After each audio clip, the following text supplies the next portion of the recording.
고린도후서 6장 14절에서 18절까지의 말씀, 우리 한 절씩 교독하도록 하겠습니다.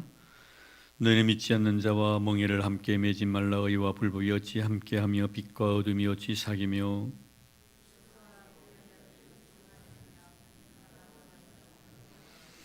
하나님의 성전과 우상이 어찌 일치가 되리요. 우리는 살아계신 하나님의 성전이라. 이와 같이 하나님께서 이르시되 내가 그들 가운데 거하며 두루 행하여 나는 그들의 하나님이 되고 그들은 나의 백성이 되리라.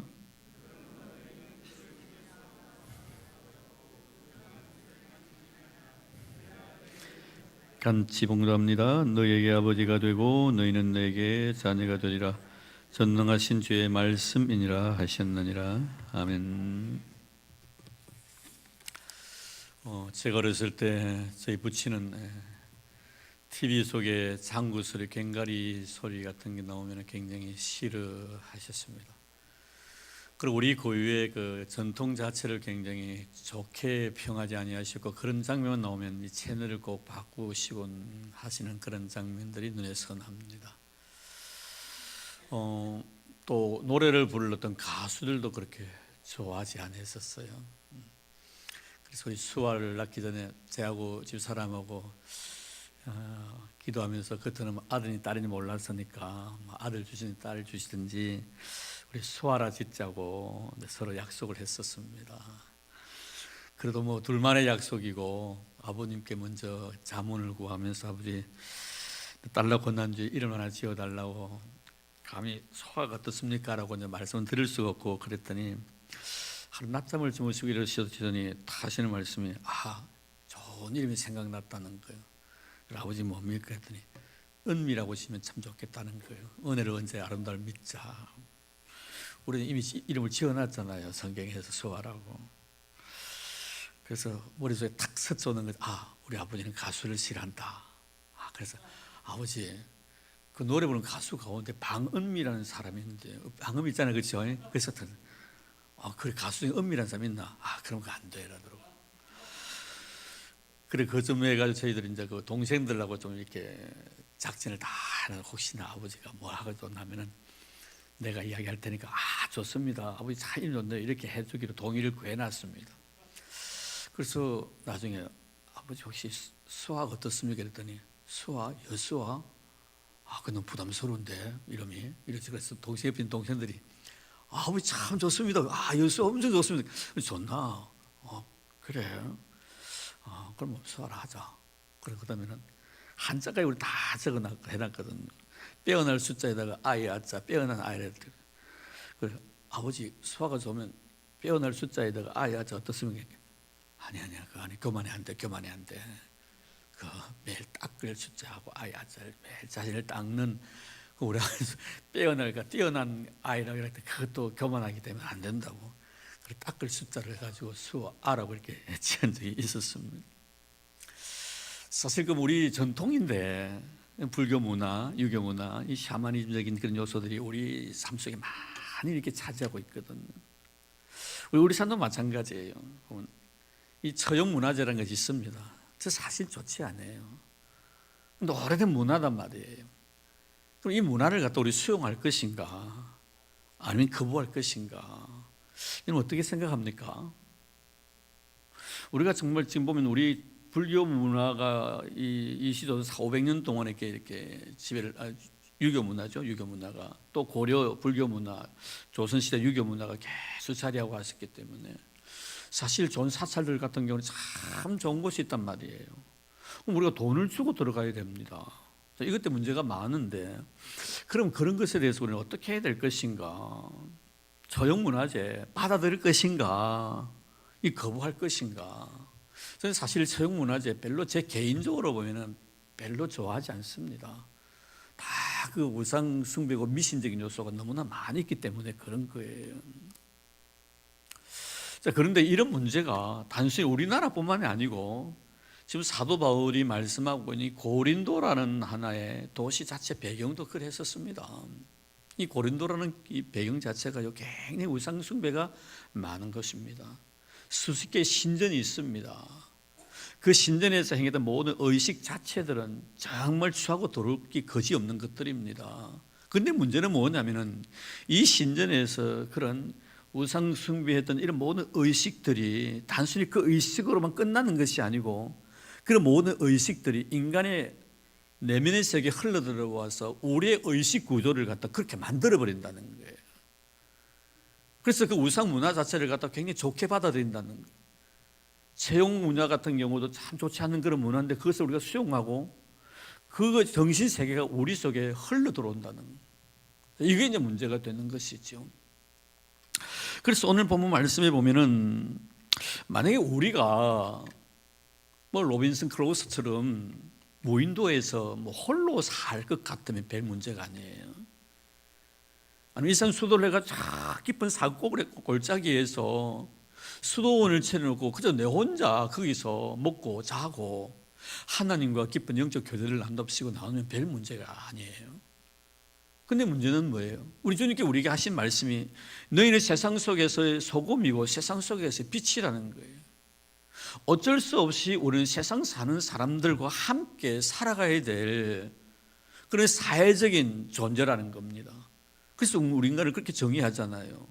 철학자들 보면 정치적인 동물이라든지 사회적인 동물이라든지 이런 정의들은 어떤 이런 네트워크를 통해서 공존해야 할 수밖에 없는 이런 구조를 가지고 있는 것이 우리 인간이라는 겁니다.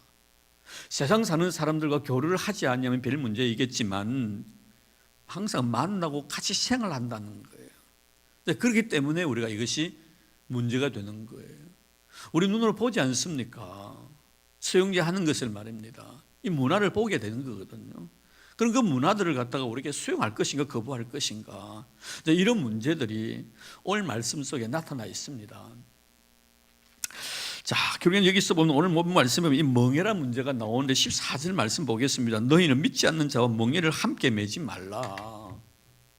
자, 이 멍해입니다. 멍해를 함께 매지 말라는 것은 함께 방향을 같이 설정해서 가면 안 된다 이 말씀이거든요. 우리나라 그 농사법에 의하면은 소가 밭을 갈 때 한 마리를 위에다 멍에를 먹여가지고 뒤에서 밀지 않습니까? 그렇죠? 이라 좌라 하면서 말입니다. 그런데 유대 사회는 한 마리가 아니고 항상 두 마리 결입니다. 두 마리입니다. 그래서 두 마리의 목에다가 이제 멍에를 메고 같이 걸어가는 거예요. 같은 방향으로 가야 된다는 겁니다. 다른 방향은 안 되는 것이죠. 그 두 마리 소가 한 마음이 되어야만이 같은 방향으로 갈 수 있다. 이것이 바로 멍에를 함께 한다는 그런 말씀입니다. 책임을 지고 함께 일을 추진해 나가는 그런 의미로서 이 멍에를 함께 하지 말라 이런 말씀인데, 자, 이것은 어찌 보면 사도 바울이 이렇게 말씀하신 내용을 우리 깊이 생각해 보면 어떤 협의적인 어떤 의미가 아니고 광의적인 의미예요. 좁은 의미에서 이 말씀을 한 것이 아니고 아주 넓은 의미에서 이 말씀을 분명히 하고 있다는 것을 알 수가 있습니다. 우리 크리스찬은요, 우리의 시선이나 시야나 우리의 가치관을 좀 넓게 할 필요가 있습니다. 너무 좁히면 안 됩니다. 우리 세상과 단절돼 버리거든요. 우리 예수님 인카네이션 되셨다는 그 자체가 세상 속으로 들어온 것이거든요. 하나님이 세상으로 들어왔다는 거예요. 그럼 우리 역시도 마찬가지로 세상으로 나가라고 하는 겁니다. 그럼 세상으로 나가는 것은 뭐예요? 모든 세상을 갖다가 우리가 수용할 수 있어야 되고 보듬어줄 수, 안아줄 수 있어야 되는데 그것을 흡수해서는 안 된다는 문제거든요. 그들 세계 속에 들어가가지고 기독교의 진리가 무엇인가를 바로 일깨워주고 그들로 하여금 바른 길로 제시하고 인도해 줄 책임이 우리에게 있다는 거예요. 만약에 우리가 좁은 의미에서 우리가 이 말씀을 이해한다면 예수 안 믿는 사람과는 상종하지도 말아야죠. 예수 안 믿는 사람이 경량한 음식점에도 가지 말아야 되고요. 예수 안 믿는 사람이 상점에 옷을 팔 때 그 옷도 사러 가서는 안 됩니다. 이런 경우 이게 무슨 사고예요? 유대적인 사고예요. 사실 사도 바울도 처음에는 이 유대적인 사고를 가지고 있었던 사람입니다. 여러분, 그래서 우리 예수님 당시에 유대적인 사고를 가지고 있는 사람들의 특징이 뭡니까? 상종하지 않는 거예요. 유대인이 아니면은, 이방인 같은 경우, 사마리아인 같은 경우, 오늘날에도 그 말씀이 있었습니다만 개돼지로 취급한 거예요. 상종하지 않겠다는 거예요. 자기들끼리만입니다. 이렇게 되면 어떡합니까, 여러분? 예수의 인카네이션 되셔서 우리를 구원하기 위해 십자가 져주시고 땅과 이런 내 복음을 증거하라는 이 귀하고 아름다운 진리의 말씀에 대한 명령을 우리 준행할 수가 없는 거예요.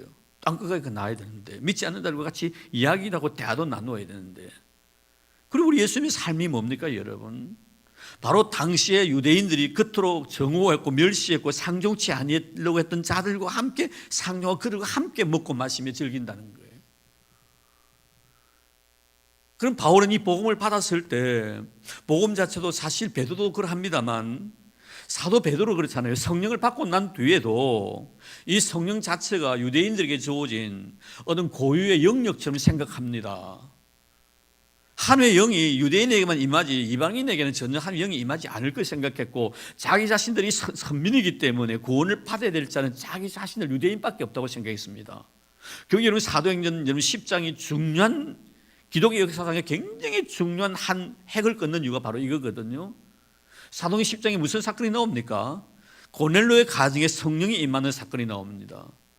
이거 바라보고요 베드로가 깜짝 놀랍니다. 아, 성령에는 우리 유대인에 대한 고유의 전유물인 줄 알았는데 이방인에게도 이 성령이 임하더라는 거예요. 성령이 임함으로 말미암아 어떻게 됩니까 여러분? 모두가 하나가 되어버리는 겁니다. 우리가 새벽기도 때 계속 말씀 배우고 있습니다만 빌립 같은 경우도 뭡니까? 유대인이거든요. 헬라파 유대인이거든요. 하나님께서 그에게 어디로 내보내십니까? 사마리아로 보내십니다. 교회 핍박 사건, 스데반 집사님의 핍박 사건을 통해서 흩어버리십니다. 예수 12제자만 예루살렘에 남게 하고 그 외에 모든 사람들 다 사방에 뿔뿔이 흩어버리십니다. 그 중에 빌립비서가 간 곳이 바로 사마리아였는데, 이 사마리아에 가가지고 하나님 말씀을 전하고, 그리고 말씀을 전했을 때 그들이 성령을 경험하게 되는 그런 모습을 보게 되죠. 그런데 성령께서 아마 사마리아 큰 기쁨이 있었을 때 이 빌립비서의 마음속에 그랬을 거예요. 복음을 전했을 때 아름다운 열매가 주렁주렁 맺히면 얼마나 보람 있고 기쁘고 즐겁습니까? 아마 머물고 싶은 생각이 있었던 것 같아요. 근데 성령님께서는요, 이 빌립을 사마리아에 머물게 하지 아니하시고 광야로 내보내십니다. 광야는 뭡니까? 여러분, 사람 살지 못하는 곳이거든요. 그 가게 하시는 거예요. 갔더니 결국에 그 누구 있습니까? 여러분, 이디오피아 국고를 맡은 네시가 병거를 타고 많은 무리와 함께 광야를 지나가고 있는 거예요. 이러니 빌립에게 지금 많은 도전이 되는 겁니다. 이거 어떻게 된 거냐 이거예요. 성령이란 것이 유대인의 전유물인 줄 알았는데, 이 성령 하나님은 유대인에게서 사마리아인에게서 또 뭡니까? 이디오피아인에게 땅끝까지 주의 거룩한 정의의 삶을 살 수 있도록 길을 열어주시는 이런 모습들. 여기서 여러분, 이 빌립비서도 그렇고 모든 자들이 변화되는 거예요. 유대교라는 것은 자기만의 삶을 고집합니다.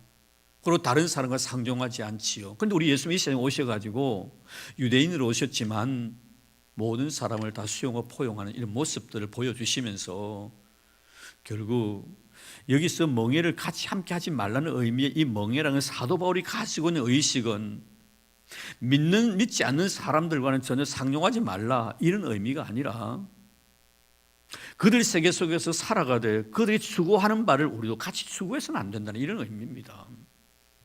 오늘 여러분 꼭 기억하시기 바랍니다.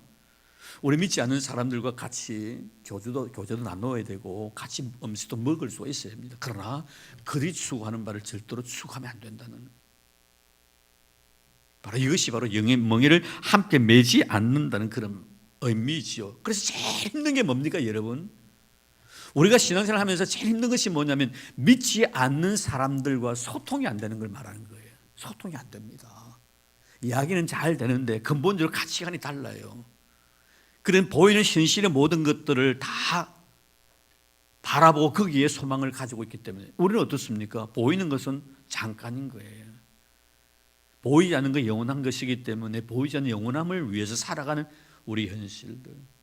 그래서 세상 사는 사람들은 순간을 위해서 영혼을 포기하지만 우리 믿는 사람은 영혼을 위해서 순간을 포기하는 사람이란 말이에요. 그럼 가치관이 다른 거예요. 이 소통이 잘 안 되는 거예요. 그래서 여러분 제일 힘든 게 뭐예요? 믿지 않는 남편을 만나서 가정생활을 해나가는 게 참 힘들거든요. 이 소통의 문제거든요. 안 통하는 거예요. 외출만 되면 교회 나가 예배드리는 게 나에게 가장 행복한 일인데 안 믿는 사람은 어떡합니까? 왜 그 시간에 나갔냐고 좀 쉬고 잠 못했지. 잠자면 더 편한데 이래 나오는 거예요. 그래서 우리가 교회에 나와서 예배드리는 것을 흡이라고 생각하는 거예요. 근데 우리는 어떻습니까? 굉장히 소중한 시간이에요. 안 되는 거예요. 이거 제일 큰 문제고, 그 다음에는 뭐냐면 이 하나님과 나의 문제에 대해서 나와 너의 관계가 그 문제에 처해될 때가 참 많습니다. 우리 같이 이렇게 생활을 하지만, 세상 사는 사람들과 같이 생활을 하지만 나와 하나님과의 관계 자체를, 너와 나의 관계를 통해서 깨트려질 염려가 있을 때는 그것을 과감하게 벗어버려야 된다는 거예요. 그래서 여기서 멍이를 함께 하지 말라는 게 바로 그겁니다. 내가 하나님과 관계를 아름답게 유지해 나가기 노력하는데 괜히 너가 개입해가지고 너와 나의 관계 때문에 하나님과 나의 관계가 서운해질 때는 이것을 결코 우리가 허용해서는 안 된다는 그런 의미지요. 이런, 그래서 우리가 이렇게 보면은 어떤 것이랄지라도 가끔 우리가 스포츠 같은 경우, 드라마 같은 경우도 참 좋습니다. 우리 유익된 것만큼 컴퓨터도 참 우리에게 많은 도움이 될 때가 참 많습니다. 그러나 그런 모든 것들이 신앙생활을 하는데 저의 요소가 되어서는 안 된다. 그래서 그 관계 멍해를 해서는 안 된다는 거예요. 우리가 주일날 예배 드릴 때 예배 드리는 일에 있어서 방해받는 어떤 요소가 있다면은 우리가 토요일 같은 경우에는 어떻게 해야 됩니까? 여러분, 주일을 위해서 내 육신을 좀 편히 쉬도록 만들어야 됩니다. 이거거든요. 예배 드리는 일에 대해서 어느 것들을 통해 내가 방해받지 않도록 만드는 거, 이거 멍해를 같이 매지 않는 것이다, 이 말이에요. 여러분, 교회 와서 예배 드리는 일이 우리 인생의 삶 속에 가장 소중한 일 아닙니까? 이 소중한 시간을 갖다가 세상적인 것 때문에 내가 빼앗겨도 되겠나 이겁니다. 저 스포츠 좋아합니다. 드라마는 별로 안 좋아하지만요, 스포츠 좋아해요. 제가 스포츠를 좋아하게 된 이유가 있습니다. 드라마 같은 경우는 작가의 의도에 의해 가지고 그렇게 만들어 갑니다. 인위적인 요소가 굉장히 많습니다. 그러나 스포츠는 단순해요. 꾸밈이 없습니다. 실수는 실수 그대로 방영되어지고요, 잘하는 것은 잘하는 그대로 방영이 되어집니다.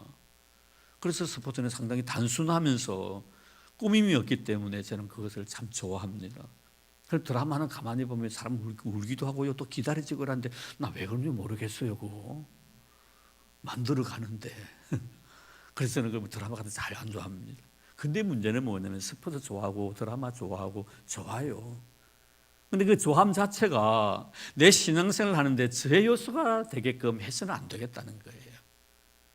내일 주일인데 밤새 그 스포츠 보고 토끼 눈까지 눈이 빨개 가지고 아침에 와가지고 예배를 드려도 되겠나 이 말이에요. 이게 뭐예요, 여러분? 믿지 않는 자들과 멍에를 함께 한다는 의미예요. 그래서 사도 바울은 오늘 말씀을 통해서 믿지 않는 자들과 이렇게 멍에를 해서는 안 된다, 이렇게 말씀합니다. 특별히 여러분이 믿지 않는 자들과 멍에를 해서는 안 된다는 이 말씀을 우리가 이해할 때 이 결혼에 대해서 연결시켜서 이해를 할 때가 참 있습니다. 왜냐하면 부부는 멍에를 매우 같이 가거든요. 같은 공동 운명체이거든요. 믿지 않는 남자를 만나서 가정생활에 나갈 때 물론 처음에 그러죠. 조건 붙지요. 나 교회 나갈게. 당연히 결혼해줘. 그래요? 약속합니다. 나 약속할게. 나 교회 나갈게. 결혼해도. 그럼 좋습니다. 당신 신앙생활 안 해도 교회 나가겠다는 약속했으니까 그래요, 합시다. 그렇게 결혼했었어요. 딱 결혼하고 난 뒤부터 어때요? 완전 빠이빠이예요 그냥. 그 나중에 뭐라고 합니까? 내가 당신하고 결혼하고 싶어서 내가 교회 나간다 그랬는데 교회 나가기 위해서 결혼한 거 아니다 이랍니다. 그런 사람이 있어요. 제가 이렇게 말씀드렸잖아요. 어제 우리 저 반천교회에 있는 임석빈 목사님이 계세요. 제 후배이기도 한데요. 그분이 제 진해교회, 제 모교회 전임 전도사로 좀 계셨어요. 이런저런 이야기를 하다가 갑자기 제 오늘 말씀드린 주인공 이야기가 나온 거예요. 그 권사님에 대한 이야기. 그 권사님, 김성자 권사님이세요. 아들 주환이고 제 목사예요. 참 신앙 좋으신 분이에요. 제가 어렸을 때 6학년 때 제가 그 애가 그걸 가르쳤는데 6학년을 이 애가 그렇게 몸이 열이 나고 이래가지고요, 학교를 못 가도요, 엄마가요 그 펄펄 열이 나는 애를 등에 업고요 교회 온 엄마예요. 학교는 결석시켜도 되지만 교회는 결석 안 시키는, 얼마나 철저하게 신앙이 있는지. 근데 그분에게 말하지 못할 아픔이 하나 있었으니 그것이 바로 믿지 않는 남편이에요. 현애 형제 좀 잘 들으세요. 어떻게 인자 하나님께 은혜 주시는가. 제가 그 집에 갔었어요. 그때는 아동부 때인데도 신방을 갔거든요. 제가 신방을 가 예배를 드렸는데, 그럼 저도 몰랐어요. 그냥 그때는 신학생 신분이니까 그 믿음에 대한 이야기를 제가 했었어요. 어쨌든 예배를 드리고 나니까 이 권사님께서 그때 집사님이세요. 전도사님 참 은혜 많이 받고 우리 가정에 우리 필요한 말씀 주시냐고 하면서 하소연을 하는 거지. 제게 사실 제 남편 요새 기도 제목입니다. 제가 눈물로 세월을 보냅니다. 왜요? 저요 결혼하기 전에요 우리 남편요 교회 나오겠다고요 꿀떡까지 약속했었어요. 그래서요. 그래서 세례까지 다 받았어요. 세례 받는 것 보고요 제가 이제 결혼해야 되겠다 피곤했는데 딱 결혼하고 난 뒤부터는 교회 안 나가요. 그래서 하는 말이요, 내가 어디 니하고 결혼하려고 교회 나가지 교회 나가려고 결혼한 거 아니다 그런. 그때부터요 얼마나 술을 좋아하는 공무원인데 자, 그러면서 그 애는 잘 신앙으로 자랍니다. 이제 신학교에 들어간 거예요. 좀 세월이 오래됐습니다. 제가 모기에 좀 설교해 달라고 해가 갔었어요. 뭐 장님 60주년 그 당시 그랬었어요. 그 집사님을 만났어요. 제가 첫 인사가 뭐겠어요, 여러분? 집사님, 주한이 아버지 잘 계십니까? 그래서 제가 목사 때거든요. 아니 목사님, 주한이 아버지가 뭡니까? 집사 됐어요, 여러분. 집사 됐다고. 지금 그분이 권사님이세요. 얼마 전에 제가 만났어요. 은퇴하셨더라고요. 여러분, 자, 그 과정이 얼마나 힘든, 이 멍에를 함께 메고 가는 거예요. 정말 안 통하거든요. 정말 안 통하거든요. 그러나 하나님께서 그런 분을 내 곁에 두셨다는 것은 언젠가는 하나님께서 나를 통해서 구원을 하시기 위한 그런 거룩한 섭리와 뜻이 그 속에 있다는 것을 꼭 기억하시기 바랍니다. 현 집사님 낙심하지 마세요. 더 좋은 신앙이 될는지도 몰라요. 그렇습니다, 여러분. 오늘 말씀 속에서 우리가 이것을 깨닫게 되는 것입니다. 참 여러분, 며느리 같은 경우 그렇잖아요. 신앙생활 하는데 안 믿는 불교 절에 나가는 시어머니를 만나면요, 야 며느라가 오늘 가자 절에 불공드리러 가자. 어떡하겠어요 여러분? 이거 얼마나 힘들겠어요 여러분. 이런 문제들 남의 문제가 아니거든요 여러분. 참 이럴 때 힘들다는. 그래서 하신 말씀이 바로 그겁니다. 그리고 방향을 같이 해서는 안 된다는 것입니다. 절대로 여러분, 우리는 그들 세계 속에서 같이 생활을 해야 되겠지만 그들이 바라보는 방향으로 같이 가서는 안 된다는 거예요. 얼마 전에 한 목사님이 저에게 전화를 하셨어요. 선배 목사님이기도 하십니다만, 이 목사님, 오늘 시간 있으면 좀 절에 좀 가자래요. 절에 왜 갑니까? 그랬더니 교회 장로님들 몇 분 모시고 사과도 좀 사고 감도 사고 해가지고 그 사찰 주지를 좀 만나가지고 같이 음식도 나누고 싶어서. 내가 과거에 그 사람한테 은혜를 입었거든. 이제 내가 은혜를 받은 이제 갚아야 될 그런 이제 내가 시간이 돼서 내가 우리 교회 장로님 2분 데리고 지금 저 통도사 간다는 거예요. 그래서 내가 왜 갑니까? 잘했죠. 내가 왜 갑니까 거기? 내가 그 중하고 뭐 먹을 뭐 이유도 없고 나는 빚진 것도 없고 나 안 갑니다. 나 안 갑니다. 제가 그랬었어요. 여러분 그래요. 가가지고요 중요한 것은 음식 먹을 수 있습니다. 있을 수 있겠죠, 그렇죠? 근데 여러분 앉아가지고 뭐 하겠어요? 여러분 설교 들으면 안 된다 이 말이에요. 설교가 아니죠. 연불 들으면 안 된다 이 말이에요. 그 사람의 인생에 대해서 우리가 배우면 안 된다 이 말이에요. 서로 만나서 관계는 맺고 있지만도 앉아가지고 이야기 나누면서 뭐 석가모니가 어떻고 인생이 어떻고 그런 배울 필요가 뭐 있단 말이에요. 나 안 갑니다. 달 갔다 오소 내가. 갔다 온 것 같아요. 여러분 중요하잖아요. 그 가가 뭐예요 내가?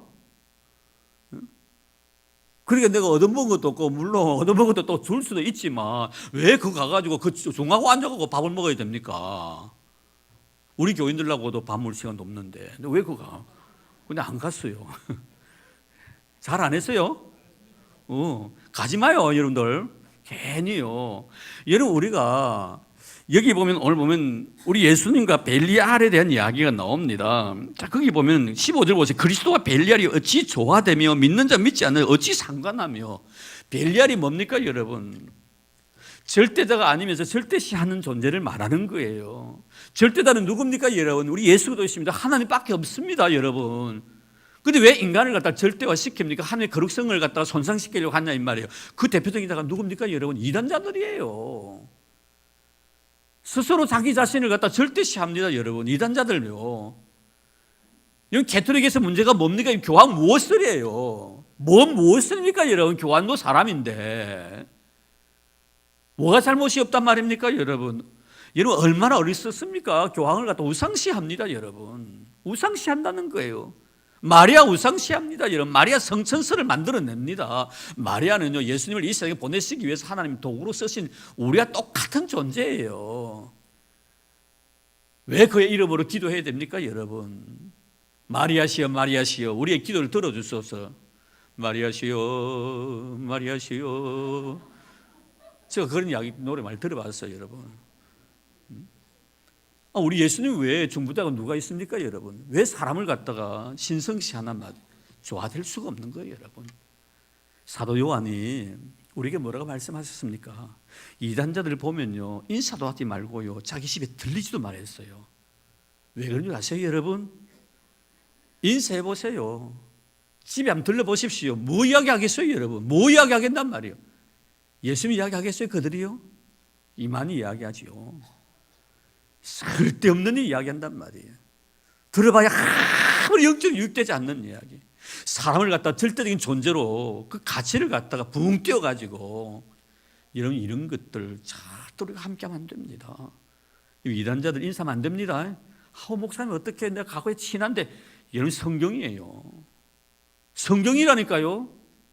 말씀이 그렇게 요구하잖아요. 인사도 하지 말고 자기 집에도 들이지 말라고. 여러분 싹이 달라요. 싹이 다르다 이 말이에요. 우리는 알고 그들은 가라지다 이 말이에요. 잊지 마시길 바랍니다. 절대로 공존할 수 없다고 이렇게 말씀합니다. 그래서 함께 매여서는 안 된다. 그러면 사실 말씀이 뭡니까? 16절 말씀 볼까요? 하나님의 성전과 우상이 어찌 일치가 되리요? 우리는 살아계신 하나님의 성전이라. 이와 같이 하나님께 이르시되 내가 그들 가운데 거두며 두루 행하며 나는 그들의 하나님이 되고 그들은 나의 백성이 되리라. 우리는 하나님의 성전이다. 어떻게 우상과 함께 할 수가 있냐? 우상은 뭡니까? 더러운 것을 말하는 거예요. 성전은 뭡니까? 깨끗한 것을 말하는 거예요. 우리의 깨끗함 속에 왜 더러운 것을 집어넣어야 되는가? 그래서 여러분 영적 간음을 가장 큰 죄악으로 여겼던 것이 바로 이 이유입니다. 영적 간음은 뭡니까 여러분? 하는 외에 우상을 숭배하는 것을 말하는 겁니다. 우리의 마음속에 이런 더러움이 있어서는 안 돼. 왜? 우리는 하나님의 영이 거하시는 거룩한 성전이기 때문에. 그래서 사도 바울도 그렇게 말씀하셨잖아요. 큰 집에는 금과 은으로 만든 그릇도 있고 나무와 질로서 만든 그릇이 있는데 어떤 그릇이든지 자기 자신을 깨끗게 만나면 주인의 쓰시기에 합당한 그릇이 된다고 디모데후서에 말씀하고 있습니다. 그렇죠. 우리는 하나님의 성전이기 때문에 이 하나님의 거룩한 성전에 우상으로 내 심령을 채워서는 안 된다. 이 더러움으로 채워서는 안 된다. 이런 우리의 의식 세계 속에요 우상적인 요소들 자꾸 끄집어내야 됩니다. 참 힘든 일이지만요. 어제 그래도 웃으면서 한 이야기를 주고받았습니다만, 그러면서 제가 옛날에 교회에 있을 때 한 할머니에 대한 이야기도 가끔 했습니다만, 그 할머니 절에서 그렇게 오랫동안 신앙생활을 하다가 뭐 이렇게 불공을 들이다가 우치 전도를 받아 교회 왔는데 저만 보면 뭐 교회에서나 밖에서나 아이고 목사님 안녕하세요. 이게 안 되는 거예요. 교회 가서 문 딱 열면 십자가 있잖아요. 딱 보고 딱 이렇게 합니다. 이러면 쉽게 안 될 것 같지요? 안 돼요. 저를 만나고 뭐라는지 처음에는 와가지고요. 목사 주지 목사님. 제보고 주지 목사님. 주지 목사님. 이런 참 우리의 마음속에 있는 우상적인 찌꺼기들, 이런 것들로 내 영혼을 더럽게 했던 이 모든 것들을 하나하나 걸러내야 돼요. 무엇을 통해서? 말씀을 통해서. 광야 40년이 이스라엘 백성이 필요했던 이유가 바로 그겁니다. 참 강하게 훈련시키셨죠. 하나님께서 참 강하게 훈련시키셨죠. 왜? 430년 동안이나 그들의 영의 세계를 지배하고 있었기 때문에. 악한 사단이, 우상이 그것을 걸러내기 위해서 40년 동안요 하나님께 모세에게 훈련받게 하셨습니다. 말씀을 통해서. 혹시 여러분 예수를 알기 이전에, 우리 예수님을 알기 이전에 우상 숭배한 사람들이 있으면요, 말씀으로 여러분의 마음에 있는 더러운 찌꺼기를 다 끌어내야. 다른 것 안 돼요. 말씀이에요. 말씀 훈련 받아야 돼요. 말씀을 통해 내 마음속에 잠재되는 이런 우상 찌꺼기를 다 끌어내야만이 하나님의 거룩한 영이 내 마음속에 거하시는 거룩한 성령이 된다는, 오늘도 이런 은혜가 있기를 바랍니다. 우리의 마음속에 주의 영을 모신 아름다운 성전, 내 마음을 깨끗게만 하면은 하나님 언제라도 쓰시기 합당한 그릇이 된다라고 이렇게 말씀을 하고 있습니다. 오늘도 이 말씀을 통해 다시 한번 여러분의 마음속에 큰 은혜가 되기를 바라고, 이제 하나님을 정말 내 마음속에 모시고 우리가 살아계신 하나님의 성전의 사실을 꼭 잊지 마시기를 바랍니다. 그래서 뭐라고 말씀합니까? 17절에 보니 그러므로 너희는 그들 중에서 나와서 따로 있고 부정한 것을 만지지 말라. 부정한 것을 가까이 하지 말라, 만지지 말라 경고하는 것입니다. 우리는 항상 거룩한 것을 사모하고 신령한 것을 사모해서 우리 성령 모신 아름다운 우리의 마음이 세상인 것으로 인하여 더러운 것으로 인해 오염되지 않도록 늘 주의 말씀을 여러분의 마음속에 간직하고 살아가는 깨끗한 하나님의 성령이 다 되기를 주의 이름으로 축복합니다. 하나님 감사합니다. 고맙습니다. 이 아름다운 시간 주님 거룩한 말씀을 통해 나누게 해주셔서 고맙습니다. 믿지 않는 자들과 멍에를 함께 매지 말로 하신 귀한 말씀의 의미를 새겨보았습니다. 어찌 우리가 그들과 함께 생활하지 아니할 수가 있겠습니까? 세상의 소금이요 세상의 빛이라고 말씀하셨고 친히 주님께서 인카네이션 되셔서 이 세상에 오셨는데, 그러나 주님 같은 방향으로 걸어가면 안 됩니다. 하나님, 우리는 정말 신령한 것을 사모하는 자들입니다. 영혼을 위해서 살아가는 자들입니다. 소망을 하나님께 두고 살아가는 자들입니다. 주님, 영혼을 위하여 순간을 포기하며 살아가는 우리들이기에 순간을 위해서 영혼을 버린 자들과 어떻게 멍에를 함께 할 수가 있겠습니까? 오늘도 주님 우리에게 능력 주시고 우리의 마음 하나님의 거룩한 성전 되어서 늘 신령한 것을 사모하게 하시고 이 아름다움을 세상의 많은 사람들에게 나눠주므로 그들도 주님의 백성 되는 그 은혜를 베풀어 주시옵소서. 고맙습니다. 하늘을 알 수 있는 은혜 주셔서 감사합니다. 예수를 나의 구주로 고백하게 해주시고 성우의 신비한 비밀도 가르쳐 주시고 세상에 사는 사람들이 보지 못하는 신령한 나라를 보게 하시고 세상에 사는 사람들이 듣지 못하는 세미한 음성을 듣게 해주시니 감사드리옵니다. 우리가 하나님의 자녀여 하는 백성됨이 오늘 우리의 삶을 통하여 모든 사람들에게 증거할 수 있는 저희를 되게 하옵소서. 그리고 하나님이 하나님 되심과 우리가 하나님의 자녀됨을 우리의 삶을 통하여 나타나게 하여 주시옵소서. 예수님 이름으로 기도드립니다. 아멘. 이 시간에 우리 청년의 특별 찬송해 주시겠습니다.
네, 감사합니다. 우리 청년들 좋은 노래.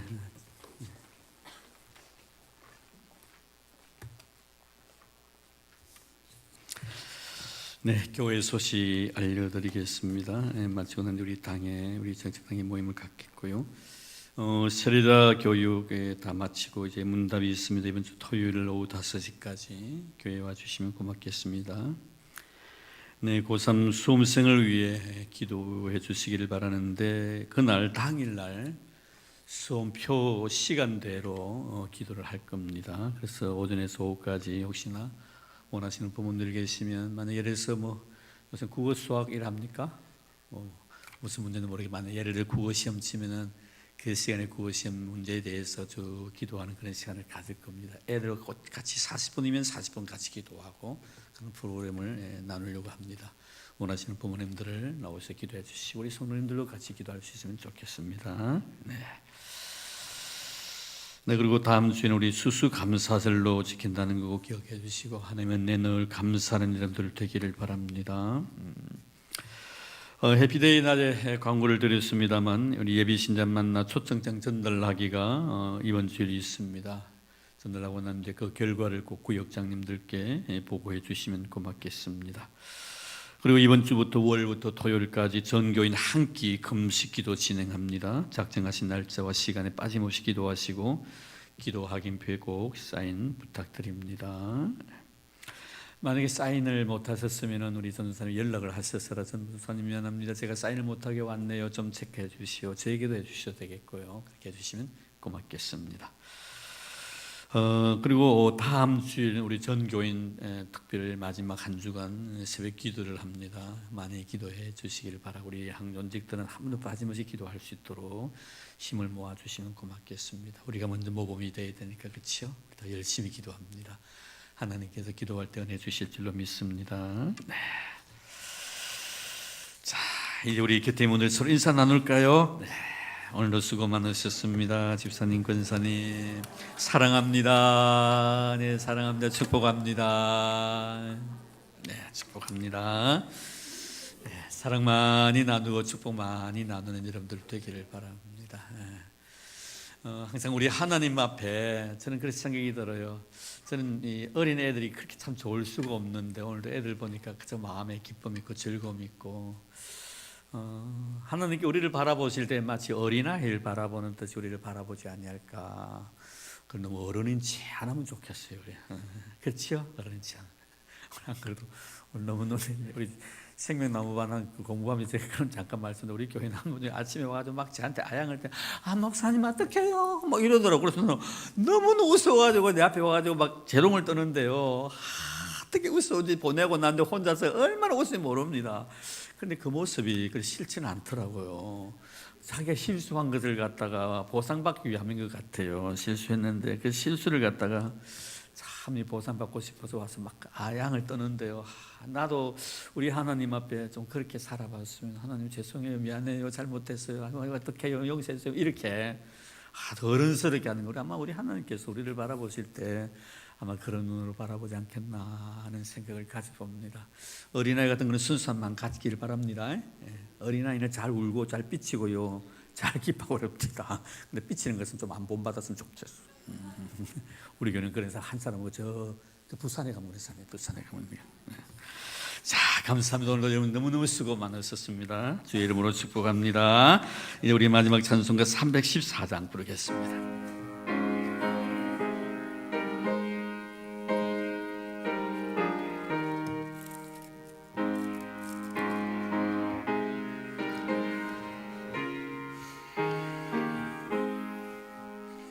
내 구주 예수를 더욱 사랑 엎드려 비는 말 들으소서. 내 진정 소원이 내 구주 예수를 더욱 사랑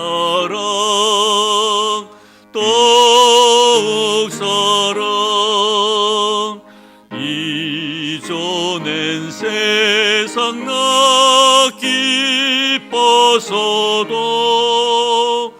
지금 내 기쁨은 오직 예수. 다만 내비는 말 내 구주 예수를 더욱 사랑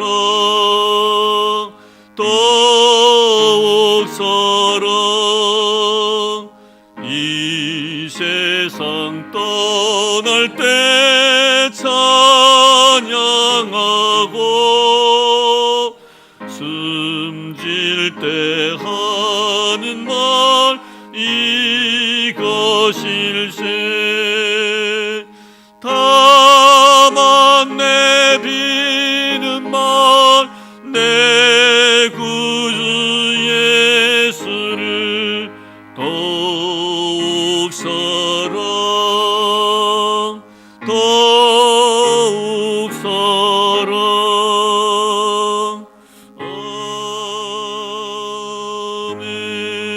아멘.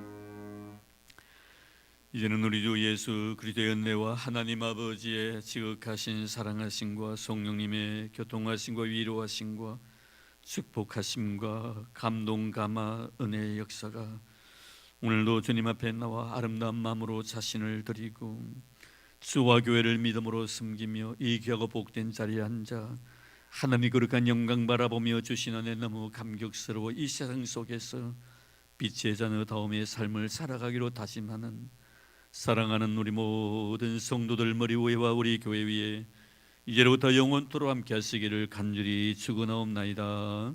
아멘.